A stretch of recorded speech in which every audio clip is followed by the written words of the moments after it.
fundraising for moonshot ideas is like an order of magnitude more difficult than normal fundraising because one, way more things go wrong. So there's going to be a round that you have to do when everything is a wreck. And so if you look at the guys who have built the really, really, really, really big ones, Elon Musk and Sam Altman, Palmer Luckey, these guys are unbelievable. They can raise money when there's no reason to give them money. And that just ends up being, I think, very, very important to be able to do because you're going to hit that point.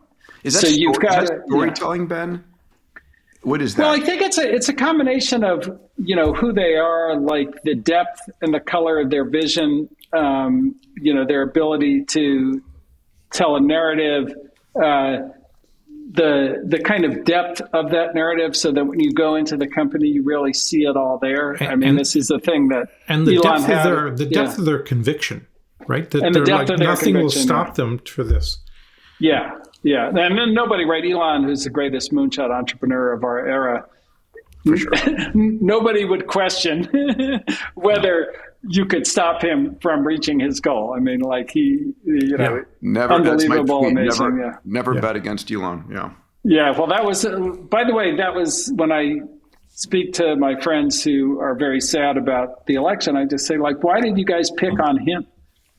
Like, of all the people to harass for no reason. No sense. The most competent person in the world, yes. You're going to pick on him. Like, that's not going to end well for you. Don't do that. That's just crazy. Everybody in Silicon Valley knows don't do that. But if I drill into this a bit, Ben, somebody comes in with a vision, right? They have to be half crazy to even have the vision. So now you're dealing with a 50% right, rational. It sounds crazy. Right? Yeah. And so now you have limited data on which to gauge whether this person has the aura, the charisma, the chemistry, the diligence, the fortitude to get it through. So it's the amount of kind of viable candidates is shrinking quickly. How do you make that judgment call? That's the hard part, I think. Yeah, so, because you guys have done it repeatedly successfully, which is amazing. Yeah, they really have to be, and look, we get it wrong a lot too. Kanye's that kind of prototype. He's a super fucking genius, but there's times where he won't do what's logical for the business just because, he's overly creative. So those people show up in tech too. That's hard to make work because at sometimes they just drive everybody in the company insane. The other one is they're so charismatic that they end up being sloppy. And you guys have probably seen this where it's kind of like the kid who's so charming that he doesn't have to study, just gives the teacher an apple and smiles at her and like, bang, he's got an A.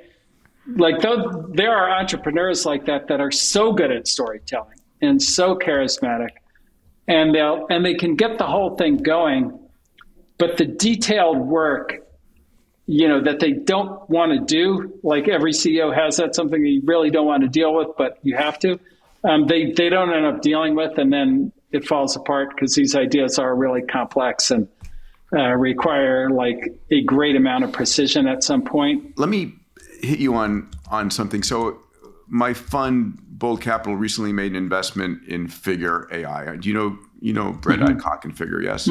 One of the robots. Yeah, I know. And so the reason we made the investment, so here's Brett, no background in the robotics field, but he had built Archer Aviation, right, the eVTOL. And so there's one question about the entrepreneur coming in.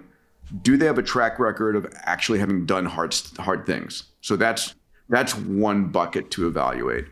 The second bucket, which was really the most interesting evaluation criteria for me making the go to invest, was the people he had pulled in over the first 6 months, the people who had voted with their feet. Yeah. No, that's definitely a real sign. Like, can they put together a team, that kind of team? And which is right, the people working for them. This is a question I ask myself, by the way, on these kinds of ones. Like, would I work for this company? Like, would I be excited about going to work for this company? Or would I go, wow, I could help that entrepreneur build it? Like if it's the latter, then I'm like, okay, we should not put money in because they have to kind of be able to attract the highest level of talent to build something that hard. So that's a really, really good measure. And then I would say there's another thing about the team that's important, which is also true about how the entrepreneur picks their investor, which is because it's a moonshot, there's going to be really bad times, or they're very likely to be very bad times. Yeah. And so you want to have a team that, isn't already, like a lot of times it's a great team by resume, but they're already rich and successful. And when things go wrong, they literally call in Rich. They're like, oh, this is too hard. I'm not going to help you get out of this hole. Call in Rich. That's hilarious. Yeah. Yeah. And so like, I do think it's important that the team be kind of the right kind of mission, super hungry. And often like this has got, like they need this to work. They're not want it to work, but need it to work. Yeah. Well, this is Elon circa 2008 when the third Falcon 1 had blown up and he's borrowing money and everything's on the line. Yeah. And you need your best people to be like, I will go through the trauma of, maybe I don't even have a job.